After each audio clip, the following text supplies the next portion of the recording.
Welcome to one nation Telugu news. ముందుగా headlines చూద్దాం. చంద్రబాబుని నమ్మడం అంటే చంద్రముఖిని నిద్ర లేపడమే అన్న సీఎం జగన్. లకలక అంటూ రక్తాన్ని పీల్చుతున్నాడంటూ ఘాటు వ్యాఖ్యలు. చంద్రబాబుకు ఓటేస్తే పథకాలన్నీ ఆగిపోతాయన్న సీఎం. పెదకూరుపాడు బహిరంగ సభలో మాట్లాడిన వైసీపీ అధినేత.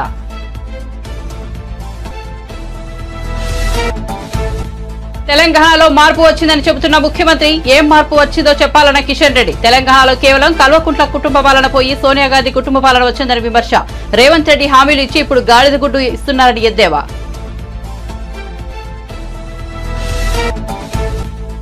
ప్రకాశం జిల్లా మార్కాపురంలో ప్రజాగలం సభ. టీడీపీ ఎప్పుడు పేదల పక్షమేనన్న చంద్రబాబు. తాము అధికారంలోకి రాగానే ఇంటి వద్దనే పెన్షన్ ఇస్తామని హామీ. పెన్షన్ల కోసం వృద్ధులను బ్యాంకులకు తిప్పుతున్నారని ఆగ్రహం.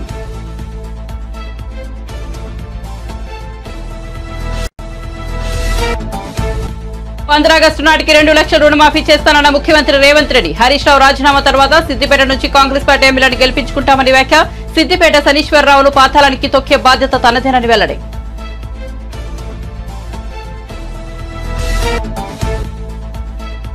ఏలూరు జిల్లా కైకలూరులో వారాహి విజయబేరి సభ. హాజరైన Pawan Kalyan land titling act కాదు, జగన్ గ్రాబింగ్ యాక్ట్ అంటూ వ్యాఖ్యలు. అసెంబ్లీలో చర్చ జరగకుండానే చట్టం తెచ్చారని ఆరోపణ.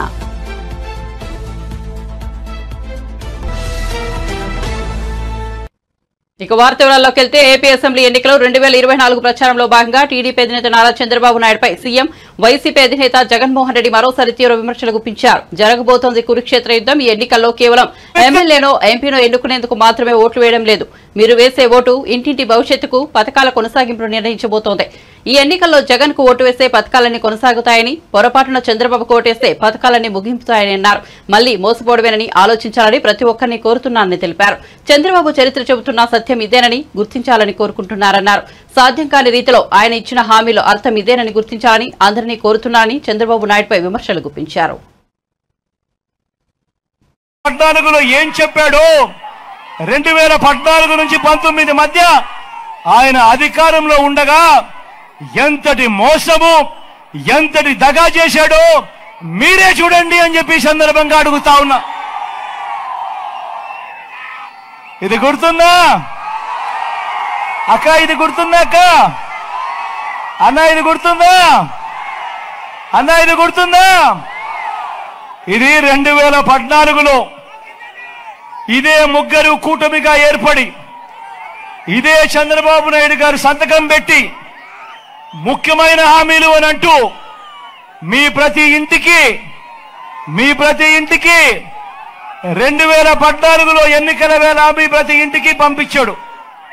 నేను మిమ్మల్ని అడుగుతా ఉన్నా, ఈ ముఖ్యమైన హామీలను, ఈయన సంతకం పెట్టి పంపించిన ఈ హామీలను, ఇందులో చెప్పినవి ఒకటంటే ఒకటైనా కూడా ఆయన చేశాడా అని నేను మిమ్మల్ని అడుగుతాను. మీరే సమాధానం చెప్పండి అని అడుగుతా ఉన్నా. అప్పట్లో గుర్తున్నాయా? వారు ఈ హామీలు ఇవ్వడమే కాకుండా మీ ప్రతి ఇంటికి సంతకం పెట్టి పంపించడమే కాకుండా అప్పట్లో వారు ఈటీవీలో, అప్పట్లో వారి ఏబిఎన్లో, అప్పట్లో వారి టీవీ5లో అడ్వర్టైజ్మెంట్లతో ఊదరగొట్టారు. గుర్తుందా? మీకు రుణమాఫీ చేశాడా? 4,205 కోట్ల రూపాయలు పొదుపు సంఘాల రుణాలు ఒక్క రూపాయి రద్దు అయిందా అని అడుగుతా ఉన్నా మీ అందరితో కూడా. గట్టిగా 2 చేతులు పైకెత్తాలి. ఇలా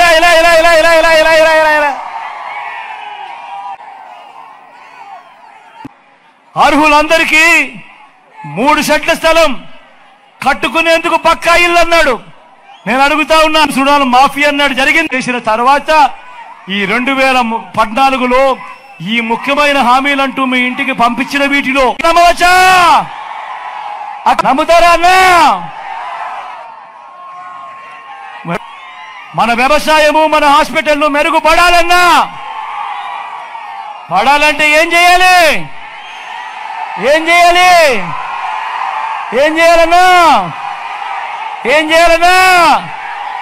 అక్క ఏం చేయాలి? 2 ఓట్లు, 2 బటన్లు ఫ్యాన్ మీద నొక్కాలి. నొక్కి 175కు 175 అసెంబ్లీ స్థానాలు టీడీపీ అధినేత చంద్రబాబు ప్రకాశం జిల్లా మార్కాపురం ప్రజాకలం సభలో మేనిఫెస్టో హామీలను ప్రస్తావించారు. తాము అధికారంలోకి వస్తూనే ఏప్రిల్ నెల నుంచి వర్తించేలా 4,000 పెన్షన్ ఇస్తామని ప్రకటించారు. కానీ జగన్ 2028 నాటికి 250 రూపాయలు పెంచుతాడంటా అని వెల్లడించారు. ఇప్పుడు చెప్పండి, పేదల పెన్నిది ఎవరు అని చంద్రబాబు ప్రశ్నించారు. తెలుగుదేశం పార్టీ ఎప్పుడూ పేదల పక్షమేనని అన్నారు. ఏపీలో సచివాలయాలు, పంచాయతీల్లో 1.50 లక్షల మంది ఉద్యోగులు ఉన్నారని, వారు ఒక్కొక్కరు 40 మందికి ఇంటి వద్దనే పెన్షన్లు ఇచ్చే అవకాశం ఉన్నప్పటికీ ముఖ్యమంత్రి బుద్ధులను చంపేసే పరిస్థితికి వచ్చాడని చంద్రబాబు మండిపడ్డారు. ఈ సైకో ముఖ్యమంత్రి అని చెప్పి నేను మీకు తెలియజేస్తున్నా. ఈ రోజు మీరు చూశారు, పింఛన్లు ఇవ్వడానికి పేదవాళ్ళకి పింఛన్లు ఇవ్వడం కష్టమా తమ్ముళ్ళు అని మిమ్మల్ని అడుగుతున్నా. పింఛన్లు ప్రారంభించిన పార్టీ తెలుగుదేశం పార్టీ అవునా కాదా అని అడుగుతున్నా. 200, 2,000 ఇచ్చిన పార్టీ తెలుగుదేశం పార్టీ అవునా కాదా? ఈరోజు 2,000 నుంచి ముక్కుతూ 3,000 చేశాడు. నేను ఇప్పుడు చెప్పాను 3,000 కాదు, నేను వస్తానే ఏప్రిల్ నుంచి 4,000 రూపాయలు పింఛన్ ఇస్తానని చెప్పాను. ఆయన ఏమన్నాడు? 28కి 250 రూపాయలు వేస్తాడంట. ఎవరు పేదల పెన్నిదని మిమ్మల్ని అడుగుతున్నా. తెలుగుదేశం పార్టీ పేదల పక్షం అని చెప్పి మీకు తెలియజేస్తున్నా. పోయిన నెల చూశారు, 1,50,000 మంది పంచాయతీలో, సచివాలయంలో ఉద్యోగులు ఉన్నారు. ఒక్కొక్కరు 40 మందికి పింఛన్ ఇస్తే ఇంటి దగ్గరనే పింఛన్లు ఇచ్చే అవకాశం ఉంది.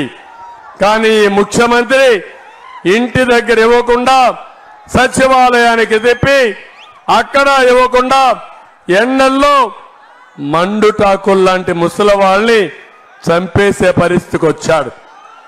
ఎంత దుర్మార్గం ఇది! ఇవన్నీ ప్రభుత్వ హత్యలే. ఈసారి మళ్ళీ మేము పోరాడాం. వాళ్ళ ద్వారా ఇప్పించమంటే మళ్ళా పింఛన్లు ఇవ్వకుండా దుర్మార్గంగా బ్యాంకుల్లో అకౌంట్లు వేశాడు. బ్యాంకుల్లో ముసలి వాళ్ళకి అకౌంట్ చేయడం తెలుసా తమ్ముళ్ళు అని అడుగుతున్నా. ఒక చీఫ్ సెక్రటరీ, ప్రధాన కార్యదర్శి, ఐఏఎస్ చదువుకున్న వ్యక్తి ముసలి వాళ్ళు 5 కిలోమీటర్లు బ్యాంకుకు పోతారా అని మిమ్మల్ని అడుగుతున్నా. డబ్బులు తెచ్చుకునే స్తోమత ఉందా అని అడుగుతున్నా. వాళ్ళకు కావాల్సింది మళ్ళా ఆధార్ కార్డు కావాలి, పాన్ నెంబర్ కావాలి. పోతే తిరిగి పాప మా ముసలి వాళ్ళు ఎక్కడికి పోవాలో దిక్కు తెలియకుండా అవస్థ పడుతున్నారు. నేను ఒకటే మా పెద్దలందరికీ విజ్ఞప్తి చేస్తున్నా, మీ కుటుంబానికి పెద్ద కొడుకు. జనసేన పార్టీ అధినేత పవన్ కళ్యాణ్ ఏలూరు జిల్లా కైకలూరులో వారాహి విజయవేరి సభకు హాజరయ్యారు. ఈ సందర్భంగా ఆయన ప్రసంగిస్తూ భూములు దోచేందుకు కొత్త చట్టం తెచ్చారని విమర్శించారు.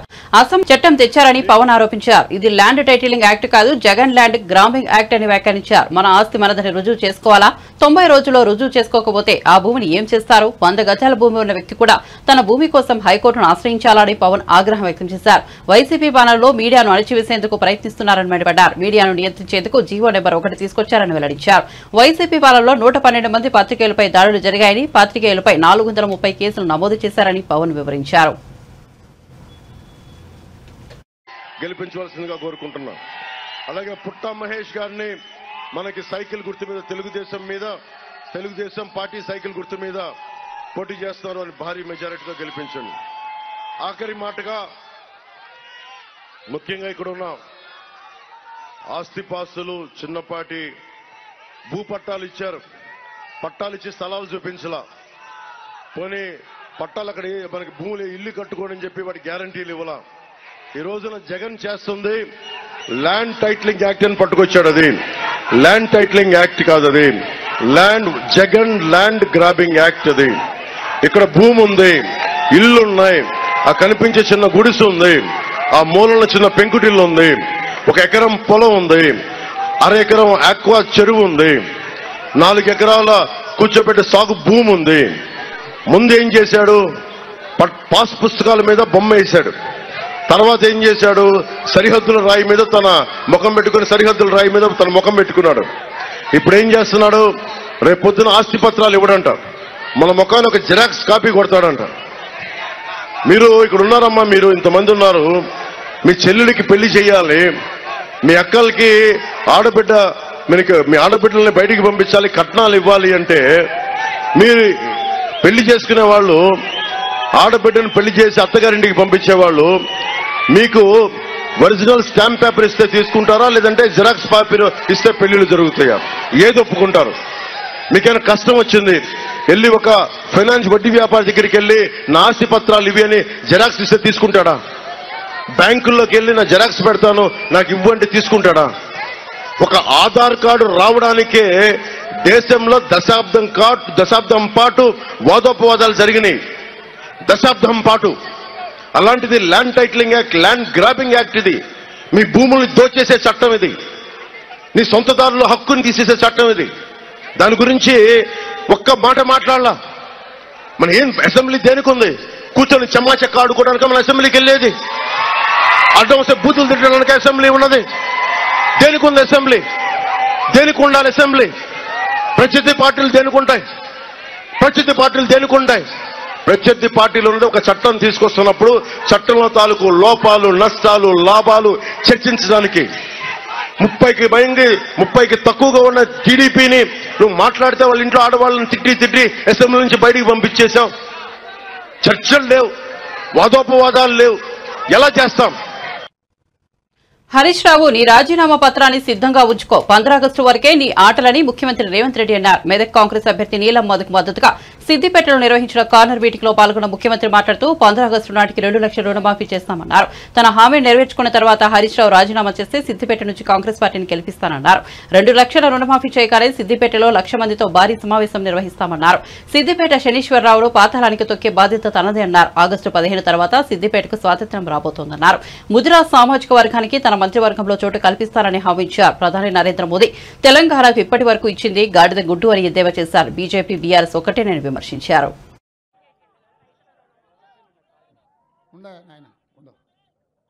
ఇవాళ మీ ద్వారా ఇప్పుడే మరి మా వాళ్ళు చెప్తారు ఏమని, క్యాంప్ ఆఫీస్లో హరీష్ రావు ఉన్నాడని.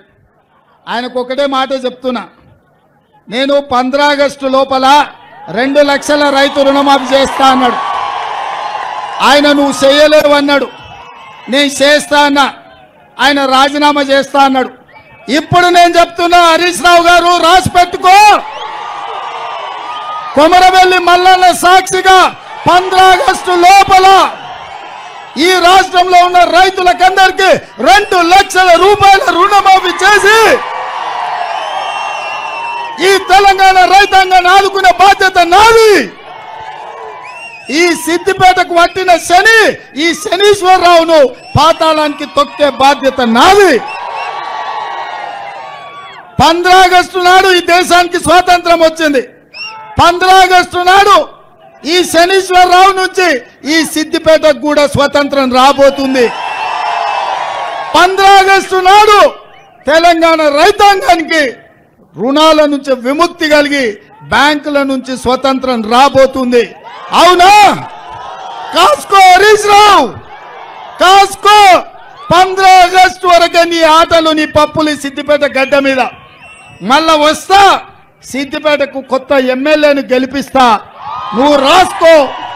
15 ఆగస్టు నాడు మీడియా మిత్రులారా రాసుకోండి, రుణమాఫీ చేసి మళ్ళా ఇదే చౌరస్తాల పాత బస్టాండ్ల సమావేశాన్ని పెడతా. రైతులతో 1,00,000 మందితో ఇక్కడనే పెడతా.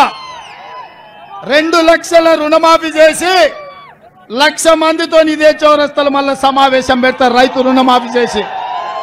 హరీష్ రావు రాజీనామా సిద్ధంగా రాసి పెట్టుకో. నీ లెక్క, నీ పత్రం మొత్తం అంతా తేలుస్తా. ఇక ఈయనది ఇట్లా, ఇక ఆయన అట్లా. మోడీ గారు నిన్ననే మీదకు వచ్చిపోయాడు. ఆయన పాపం రఘునందన్ రావు గారు రోజు కేసీఆర్ మాట్లాడే స్పీచ్ల కాగితం జిరాక్ తీసుకుపోయి ఆయనకి ఇచ్చినట్టున్నాడు. కాపు నేతగా పేరుగాంచిన ముద్రగడ పద్మనాభం వైసీపీలో చేరిన సంగతి తెలిసిందే. జగన్ సమక్షంలో వైసీపీలో చేరిన ముద్రగడ ఆ మరుక్షణం నుంచే పక్కా వైసీపీ నేతగా మారిపోయారు. వైసీపీలోని ఇతర నేతల కంటే ఎక్కువగా జనసేన అధినేత పవన్ కళ్యాణ్ ఆయన టార్గెట్ చేస్తున్నారు. పిఠాపురం నుంచి పవన్ లో తరమేయకపోతే తన పేరును ముద్రగడ పద్మనాభంగా మార్చుకుంటానని ఆయన సవాల్ విసిరారు. ఈ నేపథ్యంలో ముద్రగడకు ఆయన కూతురు క్రాంతి భారీ షాక్ ఇచ్చారు. తన తండ్రి చేస్తున్నది కరెక్ట్ కాదని ఆమె స్పష్టం చేశారు. తాను పవన్ గెలుపు కోసం కృషి చేస్తానని చెప్పారు. ఈ మేరకు ఆమె ఒక వీడియో విడుదల చేశారు. అందరికీ నమస్కారం. నేను క్రాంతి బార్లపూడి, ముద్రగడ పద్మనాభం గారి అమ్మాయిని. పిఠాపురంలో పవన్ కళ్యాణ్ గారిని ఓడించడానికి వైసీపీ నాయకులు ఎన్ని చేయాలో అని చేస్తున్నారు. ముఖ్యంగా నిన్న మా నాన్నగారు ఒక బాధాకరమైన ఛాలెంజ్ చేశారు. పవన్ కళ్యాణ్ గారిని ఓడించి పిఠాపురం నుండి తరిమేయకపోతే ఆయన పేరు ముద్రగడ పద్మనాభం రెడ్డిగా మార్చుకుంటారట. ఈ కాన్సెప్ట్ ఏంటో నాకు అసలు అర్థం కాలేదు. ఆయన ప్రకటన ముద్రగడ అభిమానులకు సైతం నచ్చలేదు. వంగా గీత గారిని గెలిపించడానికి కష్టపడవచ్చు, కానీ పవన్ కళ్యాణ్ గారిని మరియు ఆయన అభిమానుల్ని కించపరిచేలా కామెంట్స్ ఉండకూడదు. మా నాన్నగారిని కేవలం పవన్ కళ్యాణ్ గారిని తిట్టడం కోసమే జగన్మోహన్ రెడ్డి గారు వాడుతున్నారు. ఈ ఎన్నికల తర్వాత ఆయనను ఎటు కాకుండా వదిలేయడం పక్కా. ఈ విషయంలో నేను మా నాన్నగారిని పూర్తిగా వ్యతిరేకిస్తున్నాను. నేను పవన్ కళ్యాణ్ గారి గెలుపు కోసం నా వంతు కృషి నేను చేస్తాను. 5 నెలల్లోనే రేవంత్ రెడ్డి అవినీతి మార్క్ పాలనను చూపిస్తున్నారని బీజేపీ తెలంగాణ రాష్ట్ర అధ్యక్షుడు కేంద్ర మంత్రి కిషన్ రెడ్డి అన్నారు. తెలంగాణలో మార్పు వచ్చిందని చెబుతున్న ముఖ్యమంత్రి ఏం మార్పు వచ్చిందో చెప్పాలని ప్రశ్నించారు. తెలంగాణలో కేవలం కల్వకుంట్ల కుటుంబం పాలన పోయి సోనియా గాంధీ కుటుంబ పాలన వచ్చిందని విమర్శించారు. ఇదేనా వచ్చిన మార్పు అని నిలదీశారు. రేవంత్ రెడ్డి హామీలు ఇచ్చి ఇప్పుడు గాడిద గుడ్డు ఇస్తున్నారని ఎద్దేవా చేశారు. 100 రోజులు 6 గ్యారంటీలను అమలు చేస్తామని హోర్డింగ్స్ కూడా పెట్టారని, కానీ ఇప్పటికీ కూడా అమలు చేయలేదన్నారు. 6 గ్యారంటీలు అమలు చేశామని చెబుతున్నారని, కానీ ఎక్కడ చేశారని ప్రశ్నించారు. జర్నలిస్టులకు, హోంగార్డులకు ఇచ్చిన హామీలు నెరవేర్చారా అని ప్రశ్నించారు. రైల్వేలపై మాట్లాడే అర్హత కాంగ్రెస్ పార్టీకి లేదన్నారు. రాష్ట్ర ప్రభుత్వమే బయ్యారంలో మేము స్టీల్ ఫ్యాక్టరీ పెడతాం రాష్ట్ర ప్రభుత్వ నిధులతో అన్నాడు. ఆయన ఇవ్వలేదు, ఈయన ఇవ్వలేదు. కాబట్టి ఈరోజు ప్రజలను మభ్యపెట్టేటువంటి మరొక బయ్యారం స్టీల్ ఫ్యాక్టరీ హామీ ఈరోజు మన ముందు కనిపిస్తూ ఉంది. ఏపీలో కలిపినటువంటి 5 గ్రామాలకు తెలంగాణ తీసుకురావడం. రేవంత్ రెడ్డి పాపము రాసిస్తున్నాడో తప్పో ఆయన తప్పో తెలియదు, కానీ కాంగ్రెస్ పార్టీ ఎవరు కలిపారని అడుగుతా ఉన్నాను. ఇది బైఫర్కేషన్ యాక్ట్లో ఎవరు పెట్టారు? కాంగ్రెస్ పార్టీ కదా పెట్టింది, భారతీయ జనతా పార్టీ కాదు కదా. మీరే కదా బైఫర్కేషన్ యాక్ట్లో పెడితే 2014 ఎన్నికల ప్రణాళికలో కూడా కేసీఆర్ దీన్ని తీవ్రంగా విమర్శిస్తూ మేనిఫెస్టోలో పెట్టాడు. మా గ్రామాలు అన్యాయంగా తీసుకుపోయి అందరికి ఇచ్చారని. అప్పటికి బీజేపీ ప్రభుత్వం రాలా. మరి ఈరోజు మళ్ళీ ఏదో హామీ ఇస్తున్నారు కొత్తగా. రామగుండం మనుగురు కొత్త రైల్వే 3600 కోట్ల రూపాయలతో 200 కిలోమీటర్ల పొడవున చేపట్టినటువంటి ప్రాజెక్టుకి ఇప్పటికే కేంద్ర ప్రభుత్వం ఫైనల్ లొకేషన్ సర్వే పూర్తి చేస్తున్నాం. దాన్ని బట్టి మేము ఫాలో చేస్తున్నాను. నేను ఇలా ఏదో కొత్తగా ఇస్తున్నట్టు, ఏదో ఇస్తామన్నట్టు రైల్వేల గురించి మాట్లాడే నైతిక హక్కు లేదు వీళ్ళకు. మాట్లాడుతున్నాడు. నరేంద్ర మోడీ గారి ప్రభుత్వం వచ్చిన తర్వాత వరంగల్లో ఎల్కుర్తి గ్రామంలో మేమే ఆల్రెడీ క్యాబినెట్ అప్రూవల్ అయింది. ఆల్మోస్ట్ ఫైనల్ క్యాబినెట్లో ఫైనల్ అయిపోతే అది వచ్చేస్తుంది. నేషనల్ ఏవియేషన్ యూనివర్సిటీ అంటారు. కేంద్ర ప్రభుత్వం హైదరాబాద్లో ఈ దేశంలోనే మొట్టమొదటి civil aviation research organization CARO సంస్థను మంజూరు చేశాం, నిధులు కేటాయించాం. ఇన్స్టిట్యూట్ ఆల్రెడీ నిర్మాణం పని పూర్తయిపోయింది. ప్రధానమంత్రి గారు స్వయంగా పూర్తి చేశారు. నేను ఒక్కటే, ఇంత అన్యాయంగా కాంగ్రెస్ పార్టీ ప్రభుత్వం వివరిస్తుంది.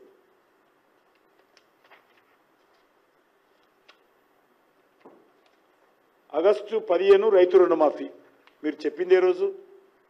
డిసెంబర్ 9 మా సోనియమ్మ జన్మదినం రోజు రైతుల 2 లక్షల రుణం మాఫీ చేస్తామని ఈరోజు కాకమ్మ కబుర్లు చెప్తా ఉన్నారు. ఏపీలో పింఛన్ల పంపిణీ కోసం వైసీపీ సర్కార్ అనుసరిస్తున్న విధానంపై ఏపీపీసీసీ చీఫ్ వైఎస్ షర్మిల మండిపడ్డారు. పింఛన్ల పంపిణీ పేరుతో వృద్ధుల ప్రాణాలతో జగన్ ప్రభుత్వం చెలగాటమాడుతోందని దుయ్యబట్టారు. ప్రతి నెల ఇంతమందిని చంపాలని లక్ష్యంగా పెట్టుకున్నారా అని ఆగ్రహం వ్యక్తం చేశారు. కడపలో నిర్వహించిన మీడియా సమావేశంలో ఆమె ఈ వ్యాఖ్యలు చేశారు.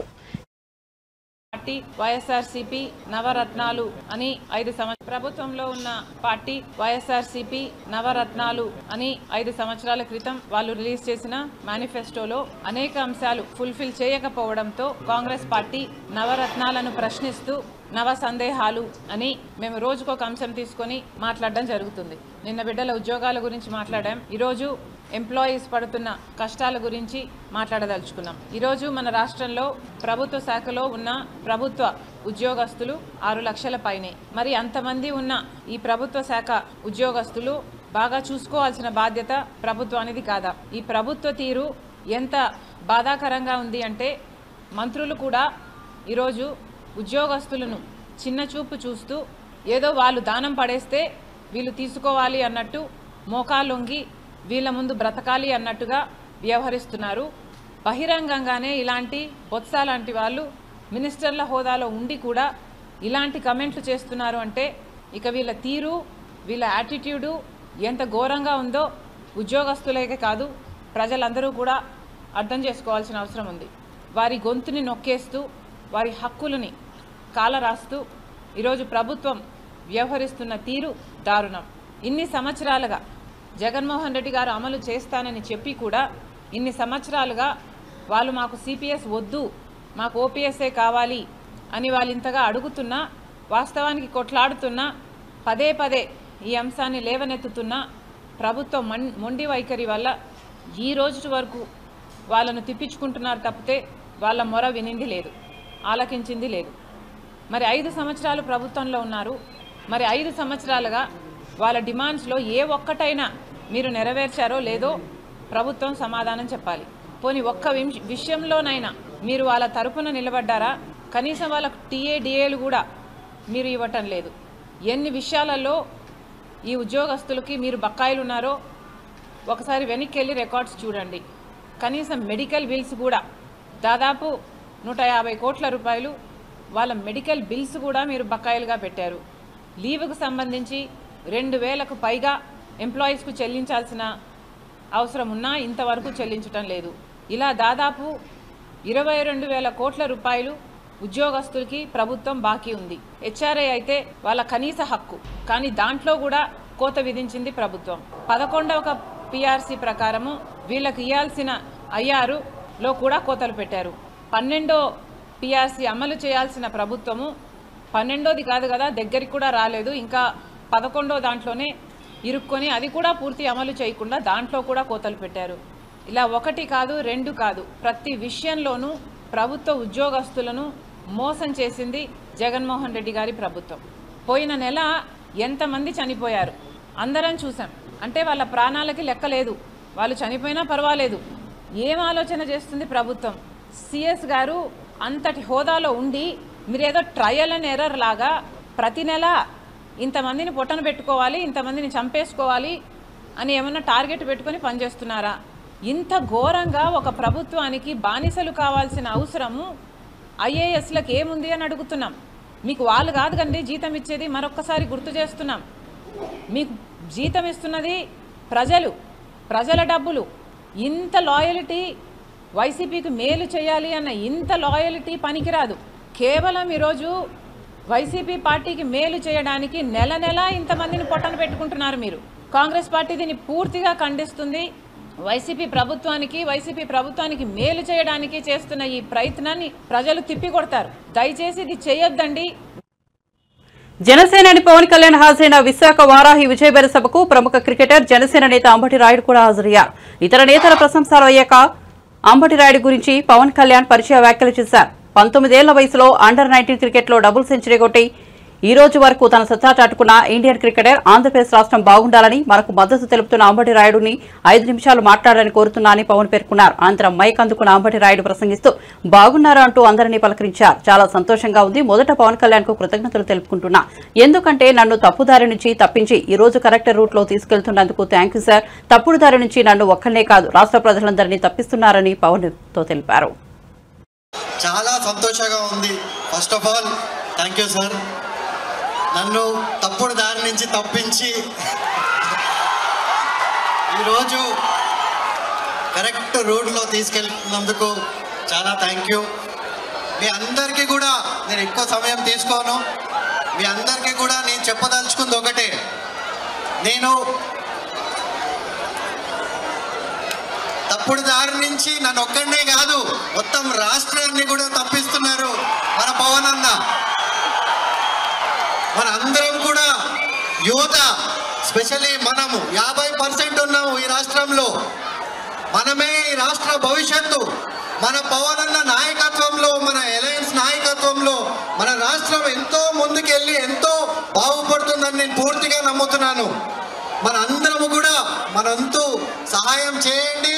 మీరందరూ కూడా కసితో ఈ అవకాశాన్ని పూర్తిగా వినియోగించుకుని ఆ వైసీపీ అరాచకాన్ని అందరూ కూడా సమాప్తం చేయాలి.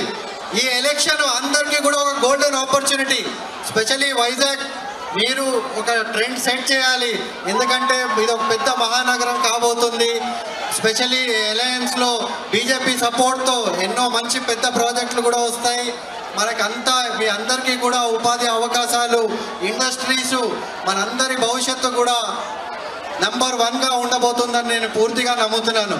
అదే కాకుండా వైసీపీలో నేను 7 నెలలు స్టేట్ మొత్తం పర్యటించాను.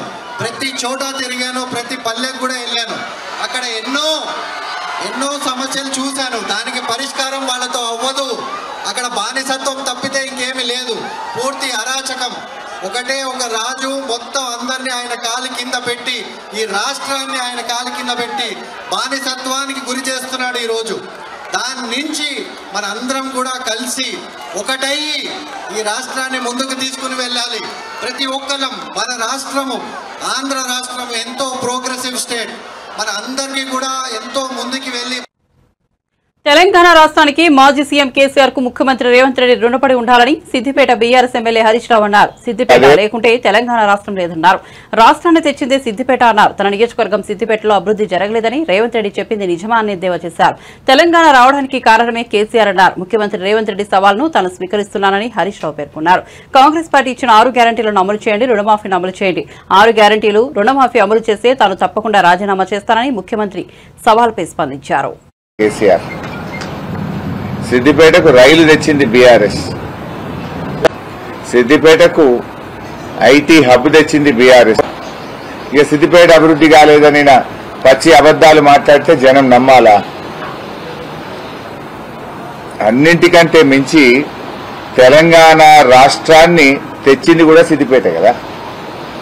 తెలంగాణ ఉద్యమానికి కేసీఆర్ బయలుదేరితే ఆశీర్వదించి ఆనాటి సీమాంధ్ర శక్తులను ఎన్ని కుట్రలు చేసినా వాటిని తిప్పికొట్టి కేసీఆర్ ను అందించింది ఈ సిద్దిపేట. అక్కడి నుంచే తెలంగాణ వచ్చింది. ఇవాళ తెలంగాణ రావడానికి కారణం కేసీఆర్, తెలంగాణ రావడానికి కారణం మన సిద్దిపేట. సిద్దిపేట ప్రజల చైతన్యమే ఇవాళ తెలంగాణ పార్టీని పుట్టించింది. ఇవాళ రేవంత్ రెడ్డి ముఖ్యమంత్రి అయిందంటే కూడా అది సిద్దిపేట పుణ్యమే. సిద్దిపేట లేకుంటే తెలంగాణ ఉద్యమం లేదు, తెలంగాణ ఉద్యమమే లేకపోతే ఇవాళ తెలంగాణ రాష్ట్రమే లేదు. తెలంగాణ రాష్ట్రమే లేకుంటే రేవంత్ రెడ్డి ముఖ్యమంత్రి అయ్యేవాడే కాదు. గదే చంద్రబాబు నాయుడు అడుగులకు మడుగులు ఒత్తుకుంటా ఆంధ్రలో మోచేతి నీళ్లు దాక్కుంటా బతుకుతుండేన. ఇవాళ సిద్దిపేటకు, కేసీఆర్ కు రేవంత్ రెడ్డి రుణపడి ఉండాలి. సిద్దిపేట లేని కేసీఆర్ లేడు, కేసీఆర్ లేని సిద్దిపేట లేదు. జీవితాంతమైన రుణపడి ఉండాలి. ఆయన వల్లనే తెలంగాణ వచ్చింది. రేవంత్ రెడ్డి గారికి మతిమరుపు వ్యాధి కూడా ఉన్నట్టున్నది. ఎందుకంటే గత 10 ఏళ్ళు ఏం మాట్లాడిండేనా ఇదే రేవంత్ రెడ్డి గారు? అభివృద్ధి అంతా మెదక్ జిల్లాకేనా, మొత్తం మెదక్ జిల్లానే అభివృద్ధి జరుగుతుందని కొన్ని 100 సార్లు మాట్లాడిండు, ప్రశ్నించిండు. ఇప్పుడేమో అభివృద్ధి జరగలేదు అంటాడు. మరి ఏది నిజం? నిన్నటిదాకా అభివృద్ధి అంతా మెదక్ జిల్లాకే అని కొన్ని 100 సార్లు నువ్వు ప్రశ్నించింది నిజమా? ఇవాళ అభివృద్ధి జరగలేదని నిన్న ఈ చౌరస్తాలో మాట్లాడింది నిజమా? ఏది నిజం? నువ్వు మొన్నటిదాకా మాట్లాడింది మర్చిపోయినట్టు, కొంత మతిమరుపు వ్యాధి ఉన్నట్టుంది. రేవంత్ రెడ్డి ముఖ్యమంత్రి హోదాలో దిగజారుడు రాజకీయాలు చేస్తున్నారని బీజేపీ రాజ్యసభ సభ్యుడు లక్ష్మణ్ అన్నారు. రిజర్వేషన్లపై కావాలనే ప్రజలను తప్పుదారి పట్టిస్తున్నారన్నారు.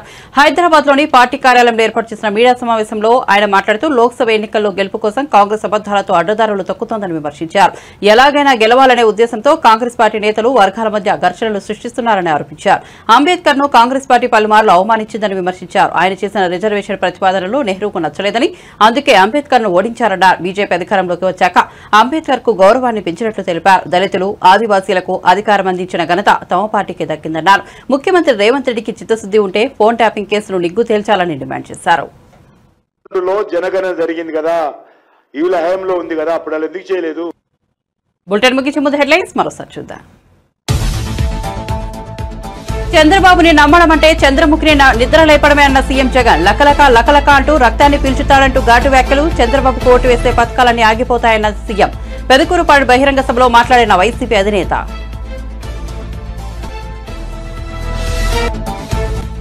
తెలంగాణలో మార్పు వచ్చిందని చెబుతున్న ముఖ్యమంత్రి. ఏం మార్పు వచ్చిందో చెప్పాలన్న కిషన్ రెడ్డి. తెలంగాణలో కేవలం కల్వకుంట్ల కుటుంబ పాలన పోయి సోనియా గాంధీ కుటుంబ పాలన వచ్చిందని విమర్శ. రేవంత్ రెడ్డి హామీలు ఇచ్చి ఇప్పుడు గాడిద గుడ్డు ఇస్తున్నారని ఎద్దేవా.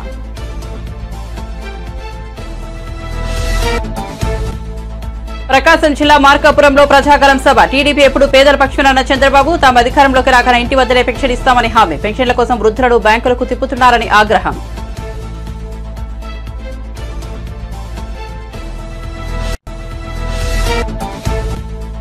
ఆగస్టు నాటికి 2 లక్షల రుణమాఫీ చేస్తానన్న ముఖ్యమంత్రి రేవంత్ రెడ్డి. హరీష్ రావు రాజీనామా తర్వాత సిద్దిపేట నుంచి కాంగ్రెస్ పార్టీ ఎమ్మెల్యేని గెలిపించుకుంటామని వ్యాఖ్య. సిద్దిపేట శనీశ్వరరావును పాతాళానికి తొక్కే బాధ్యత తనదేనని వెల్లడి.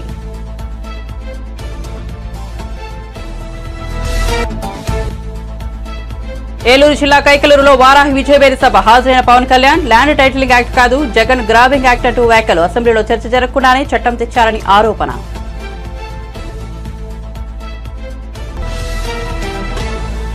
మరిన్ని అప్డేట్స్ కోసం చూస్తూనే ఉండండి వన్ నేషన్ తెలుగు న్యూస్.